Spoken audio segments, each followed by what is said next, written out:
എൻ്റെ പേര് ജാൻസി ഏലിയാസ്. പിന്നെ കൊരട്ടി.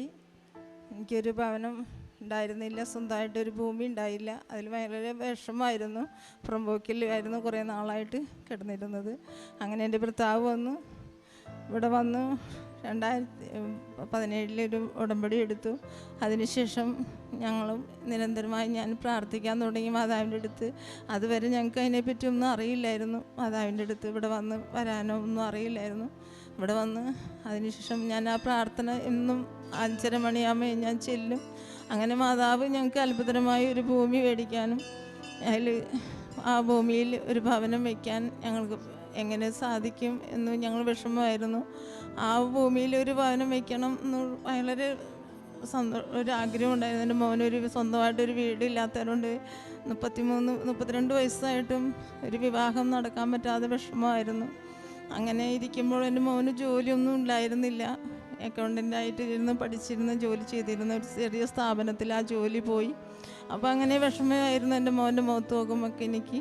അങ്ങനെ എൻ്റെ മോൻ്റെ ആ നാട്ടിലുള്ളവരെന്നെ പുറത്തേക്ക് പോകാനുള്ളൊരു ചാൻസ് ശരിയാക്കി തന്നു. അധികം പൈസയൊന്നും ഇല്ലാതെ തന്നെ വിസയൊക്കെ ശരിയാക്കി തന്നു.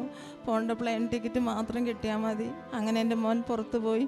അതിലൊരു കടബാധ കൂടാതെ ഒരു ഭവനം വെച്ച് തരണം എന്നായിരുന്നു എൻ്റെ മാതാവിനോടുള്ള എനിക്കുള്ള പ്രാർത്ഥന. അതേമാതിരി അമ്മ എനിക്കൊരു ഭവനം വെച്ച് തന്നു. ഞങ്ങൾ ലോൺ എടുക്കാൻ പോയപ്പോഴും ഞാൻ മാതാവിനോട് പറഞ്ഞു, അമ്മ എനിക്ക് അധികം കടബാധ കൂടാതെ എനിക്ക് ഭവനം വെച്ച് തരണം. എൻ്റെ അവസ്ഥ അറിയാൻ. എൻ്റെ ഭർത്താവ് ഒരു മദ്യപാനിയാണ്. എൻ്റെ മക്കൾ 2 പേരും അതെല്ലാം വെച്ച് നീ വീട്ടേണ്ടത് എന്ന് ഞാൻ പ്രാർത്ഥിച്ചിരുന്നു. അതേമാതിരി അധികം കടബാധ കൂടാതെ തന്നെ 2.5 ലക്ഷം രൂപയാണ് ഞങ്ങൾക്ക്. 10 ലക്ഷം രൂപ ചോദിച്ചിട്ട് 2.5 ലക്ഷം രൂപ തന്നുള്ളൂ. ഭൂമിക്ക് അധികം വീതിയൊന്നും ഇല്ലാത്ത കാരണം. അപ്പോൾ അങ്ങനെ ആ ഭൂമിയിൽ വീട് വയ്ക്കാൻ നേരത്തും ഭയങ്കര തടസ്സമായിരുന്നു. അപ്പുറത്തിപ്പുറത്തുള്ള വീട്ടുകാർ ഞങ്ങളെ ഒരുപാട് തടസ്സപ്പെടുത്തി. 2 അപ്പുറത്തിപ്പുറത്ത് ഹിന്ദു ആയിരുന്നു, ഞങ്ങൾ നടുക്ക് ക്രിസ്ത്യൻസ് ആണെന്ന് പറഞ്ഞൊരു വിഷമമായിരുന്നു അവർക്ക്. അങ്ങനെ എനിക്ക് ഭയങ്കര വിഷമമായി. ഞാൻ ആ ഭൂമി വിൽക്കാൻ വേണ്ടി കുറേ നോക്കി, നടന്നില്ല. അങ്ങനെ ഇരിക്കുമ്പോൾ ഞാൻ ഇവിടെ ഞാനും വന്ന് മാതാവിൻ്റെ അടുത്ത് കരഞ്ഞ് ഉടമ്പടി എടുത്തു. ആ തിരി കൊണ്ടുപോയി ഞാൻ മാതാവിൻ്റെ തിരി കൊണ്ടുപോയി ആ ഭൂമിയിൽ കൊണ്ടുപോയി ആ തറ കെട്ടിയിട്ടിട്ട് 3 വർഷമായിട്ടും വീട് വയ്ക്കാൻ പറ്റുന്നില്ല. ആ തറയിൽ കൊണ്ട് ഞാൻ ആ തിരി കത്തിച്ച് കരഞ്ഞ് വിശ്വാസപ്രമാണം ചൊല്ലി പ്രാർത്ഥിച്ചു. അപ്പോൾ തന്നെ ആ തിരി ആളിക്കത്തി ഒരു സുഗന്ധമാരി വന്നു. അപ്പം തന്നെ എനിക്ക് തോന്നി മാതാവ് ഇതിൽ ഇടപെട്ടിട്ടുണ്ട്, എനിക്കിനി ഇതിൽ വീട് വയ്ക്കാൻ പറ്റും എന്നുള്ള ആ അവസ്ഥയിൽ ഞാൻ എൻ്റെ മോൻ്റെ അടുത്ത് പറഞ്ഞു, മോനെ നമുക്ക് വീട് പണി തുടങ്ങാം മോനെ, മാതാവ് അതിൽ ഇടപെട്ടിട്ടുണ്ട്. മമ്മി പോയി അതിൽ തിരി കത്തിച്ച് പ്രാർത്ഥിച്ചു, അമ്മയുടെ ഒരു സുഗന്ധമാരി വന്നു എന്ന് പറഞ്ഞു. അങ്ങനെ ഞാൻ ഒരു ചേട്ടനായിട്ട് സംസാരിച്ച് കോൺട്രാക്റ്റ് കൊടുക്കുന്ന ജോലിക്കാരനായിട്ട്. ആ ചേട്ടൻ പറഞ്ഞു ശരി ഞാൻ വന്ന് നോക്കാം എന്ന് പറഞ്ഞു. ആ ചേട്ടൻ വന്ന് നോക്കി. ഞങ്ങളുടെ അടുത്ത് അധികം പൈസയൊന്നും ഉണ്ടായിരുന്നില്ല. എന്നാലും 2.5 ലക്ഷം രൂപയാണ് ഞങ്ങൾക്ക് ലോണ് കിട്ടിയുള്ളൂ. ആ പൈസ വെച്ച് അങ്ങനെ എൻ്റെ മോൻ വിദേശത്ത് പോയി പോകാനും എൻ്റെ മോന് അവന് പൈസ അഴിച്ചു തന്നു. അധികം അവന് ശമ്പളം ഇല്ലെങ്കിലും 60,000 രൂപ ശമ്പളം ഉണ്ടായിരുന്നു. അതിൽ അവൻ്റെയൊക്കെ ചിലവ് കഴിഞ്ഞ് ബാക്കി പൈസ അഴിച്ചു തരും. അങ്ങനെ 1 വർഷത്തിനുള്ളിൽ ആ വീട്ടിൽ ഞങ്ങൾ കയറി താമസിച്ചു. മനോഹരമായ ഒരു വീട്, 1100 സ്ക്വയർ ഫീറ്റിലൊരു വീട് അമ്മ മാതാവ് പണിത് തന്നു. 20 വർഷത്തിനോളം ഞങ്ങളൊരു ഭവനമില്ലാതെ ഞങ്ങൾ കിടക്കുകയായിരുന്നു. സ്വന്തമായൊരു ഭൂമിയും ഭവനമില്ലാതെ കിടക്കായിരുന്നു. അമ്മ മാതാവിൻ്റെ വലിയൊരു അനുഗ്രഹമായിരുന്നു അത്. അതേമാതിരി തന്നെ 2ാമത്തെ സാക്ഷ്യം, എൻ്റെ അമ്മയുടെ അനിയത്തിയുടെ കാലിന്മേ ഒരു അളമാതിരി ഒരു കുരുവായിരുന്നു. ആ കുരു പല സ്ഥലത്തും കൊണ്ടുപോയി മേമ കൊണ്ടുപോയി ആശുപത്രിയിലും ഡോക്ടറെ അടുത്തും കൊണ്ടുപോയി കാണിച്ചു. എവിടെയും ഒരു ഇതുമില്ല. പഴുപ്പും ചെലും ഒലിച്ചുകൊണ്ടിരിക്കുകയാണ്. ഒന്ന് സ്മെല്ലുകൊണ്ട് അടുത്തേക്ക് അടുക്കാൻ പറ്റില്ലായിരുന്നു. അങ്ങനെ ഇരിക്കുമ്പോഴാണ് എൻ്റെ അടുത്തേക്ക് മേമ വന്നു. ഞാൻ കൊണ്ടുവന്നു അമ്മയുടെ ഉപ്പും ആ വെള്ളത്തിലിട്ട് ഞാൻ എൻ്റെ മേമയുടെ കാല് കഴുകും. അങ്ങനെ ആ വ്രണം ഞാൻ കോഴിപ്പപ്പോണ്ടൊക്കെ എണ്ണയൊക്കെ പുരട്ടി കൊടുക്കും. ഒരു കുഴമ്പുണ്ടായിരുന്നു, അതൊക്കെ പുരട്ടി കൊടുക്കും. ഈ അമ്മയുടെ ഉപ്പിട്ട് ആ വെള്ളം തിളപ്പിച്ച് ഞാൻ കാല് കഴുകി. അങ്ങനെ 7 ദിവസമായപ്പോഴേക്കും അമ്മയുടെ ഉടമ്പടി പ്രാർത്ഥനയിലും മേമ കാലത്ത് എനിട്ടിരുന്ന് പ്രാർത്ഥിക്കും. അങ്ങനെ ആ 7-ാം ദിവസമായപ്പോഴേക്കും ആ വ്രണം ചെറുതാക്കി അങ്ങനെ ദശ വന്ന് അടഞ്ഞ് ആ മേമ നടന്നു എൻ്റെ വീട്ടിൽ നിന്ന് പോയി. അപ്പം ഞാൻ മാതാവിനോട് പറഞ്ഞു, എൻ്റെ മേമയ്ക്ക് ഇത് സുഖമായി കഴിഞ്ഞാൽ ഞാൻ സാക്ഷ്യപ്പെടുത്താമെന്ന്.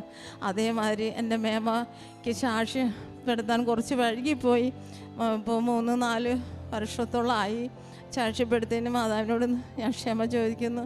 അതേമാതിരി തന്നെ എൻ്റെ മോൻ പിന്നെ കൊറോണ സമയത്ത് ബൈക്കിൽ യാത്ര ചെയ്തു പോകുമായിരുന്നു.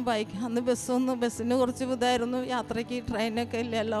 അപ്പോൾ ബൈക്കിൽ വേറെ ഒരാളുടെ ബാക്കിൽ യാത്ര ചെയ്തുകൊണ്ടിരിക്കുകയായിരുന്നു. അത്താണിയിൽ വെച്ച് ഹൈവേയിൽ വെച്ച് ഒരു അമ്മാമ റോഡ് ക്ലോസ് ചെയ്തപ്പോഴും തന്നെ ബൈക്ക് ചവിട്ടിയ വഴി എൻ്റെ മോൻ ബാക്കിൽ നിന്ന് അങ്ങനെ തെറിച്ച് റോഡിലേക്ക് വീണു. ബാക്കിൽ എൻ്റെ മോൻ്റെ ബാഗ് ഉണ്ടായിരുന്നു. പക്ഷേ എൻ്റെ മോന് ഒരു കുഴപ്പവും ആ നേരത്തെ ഒരു വണ്ടി പോലും വന്നില്ല. എൻ്റെ മോൻ ഒരു കുഴപ്പം പോലും ഇല്ലാതെ, ഒരു പോറൽ പോലും ഇല്ലാതെ അമ്മ മാതാവ് കാത്തു. അതിന് ദൈവത്തിന് നന്ദി പറഞ്ഞ് പ്രാർത്ഥിക്കുന്നു. അതേമാതിരി എൻ്റെ മോൻ്റെ വിവാഹത്തിന് ഭയങ്കര തടസ്സമായിരുന്നു. എനിക്ക് ഭയങ്കര വിഷമമായിരുന്നു. എപ്പോഴും ഞാൻ അമ്മയുടെ അടുത്ത് വന്ന് ഉടമ്പടിയിൽ വെച്ച് ഞാൻ പ്രാർത്ഥിച്ചിരുന്നു, എൻ്റെ മോൻ്റെ ഒരു വിവാഹം അമ്മ നടത്തി തരണം. 32 വയസ്സായി. മെട്രോമണിയിലൊക്കെ പറയുമ്പോൾ അവർ പറയും 30 വയസ്സ് കഴിഞ്ഞാൽ വേണ്ട എന്നാണ് എല്ലാവരും പറയുന്നത്. എന്ത് ചെയ്യുന്നു? എനിക്ക് ഭയങ്കര വിഷമമായിരുന്നു. എനിക്ക് ക്യാൻസർ ആയിരുന്നു. എനിക്ക് സുഖമില്ലായിരുന്നു. ഒരു വയറിനൊരു അസുഖം, വേദന, വിഷമം, തളർച്ച വന്നപ്പോൾ ഡോക്ടറെ അടുത്ത് പോയപ്പോൾ ഡോക്ടർ പറഞ്ഞു സ്കാൻ ചെയ്യണമെന്ന് പറഞ്ഞു. അങ്ങനെ സ്കാൻ ചെയ്തപ്പോൾ ക്യാൻസറുടെ തുടക്കമുണ്ടെന്ന് പറഞ്ഞു. അങ്ങനെ ഞാൻ അമ്മയുടെ അടുത്ത് വന്ന് ഇവിടെ ഇരുന്ന് കരഞ്ഞ് പ്രാർത്ഥിച്ചിട്ട് ഞാൻ പോയി ഓപ്പറേഷത്തിന് പോയപ്പോൾ ഞാൻ മാതാവിനോട് പറഞ്ഞു, ഞാനൊരു അടയാളം ഇട്ടിട്ടുണ്ട്, അതിൻ്റെ മുകളിലേക്ക് എന്നെ ഓപ്പറേഷൻ ചെയ്യാൻ അമ്മ അനുവദിക്കരുത് എന്ന്. അതേമാതിരി ഓപ്പറേഷൻ കഴിഞ്ഞ് എന്നെ കൊണ്ടുവന്ന് കഴിഞ്ഞപ്പോൾ ഞാൻ നോക്കി, 2-3-4 ദിവസം കഴിഞ്ഞപ്പോൾ ഞാൻ നോക്കി എവിടെ വരെ എൻ്റെ സ്റ്റിച്ച് ഉണ്ട് എന്ന്. അതേമാതിരി ആ അടയാളം ഇട്ടതിൻ്റെ മുകളിലേക്ക് എൻ്റെ സ്റ്റിച്ച് ഉണ്ടായിരുന്നില്ല, അതിൻ്റെ താഴേക്ക് ഉണ്ടായുള്ളൂ. അപ്പോൾ ഡോക്ടർ പറഞ്ഞു കുഴപ്പമൊന്നുമില്ല, വലിയ കുഴപ്പമൊന്നും ഞങ്ങൾ കണ്ടത്രയ്ക്കില്ല എന്ന് പറഞ്ഞു. അതിന് മാതാവിനെ ഈശോയ്ക്ക് നന്ദി പറയുന്നു. പിന്നെ എൻ്റെ മോന് ജോലി ഇല്ലാതെ ഇരുന്നപ്പോൾ എൻ്റെ മോന് വിദേശത്ത് ജോലി കിട്ടി, അമ്മ അനുഗ്രഹിച്ചു. അതിന് നന്ദി പറയുന്നു. അവൻ തന്നെ എൻ്റെ മോൻ്റെ വിവാഹം തടസ്സമായിരുന്നു. ആ തടസ്സം അമ്മ മാതാവ് ഒരു മോളെ ഈ 3 മാസത്തിൻ്റെ ലീവിനാണ് എൻ്റെ മോൻ വന്നത്. ആ 3 മാസം കഴിഞ്ഞ് പോകാൻ വേണ്ടി ഇരിക്കുകയാണ്. അപ്പോഴും ഞാൻ അമ്മയോട് പറഞ്ഞു, എൻ്റെ മോൻ ലീവ് കഴിഞ്ഞ് പോവുകയാണ് അമ്മേ, എൻ്റെ മോനൊന്നും കല്യാണം ശരിയായില്ല കേട്ടോ അമ്മ എൻ്റെ മോൻ്റെ കാര്യത്തിൽ ഇടപെടുന്നില്ല അമ്മയെന്ന് കുറിച്ച് ഞാൻ കാലത്ത് എന്നും ഇരുന്ന് കരയും. അതേമാതിരി വീണ്ടും എൻ്റെ മോൻ 1 മാസം കൂടി ലീവ് എടുത്തു. അങ്ങനെ എൻ്റെ മോൻ്റെ ഒരു കൂട്ടുകാരൻ്റെ വഴിയായി മാതാവ് ഒരു മകളെ BS നേഴ്സായ ഒരു മകളെ കൊണ്ടുവന്ന് വന്ന് 2 ആഴ്ച കൊണ്ട് എൻ്റെ മോൻ്റെ കല്യാണം കഴിഞ്ഞു. ഈ 8-ാം തീയതി ആയിരുന്നു കല്യാണം, ഒക്ടോബർ 8-ാം തീയതി. ഇന്ന് ഞാൻ എൻ്റെ മോളെ ഞാൻ മാതാവിൻ്റെ അടുത്ത് കൊണ്ടുവന്ന് തിരി കത്തിച്ച് നേർച്ചയിട്ട് പ്രാർത്ഥിച്ചിട്ട് പറഞ്ഞയച്ചവരെ.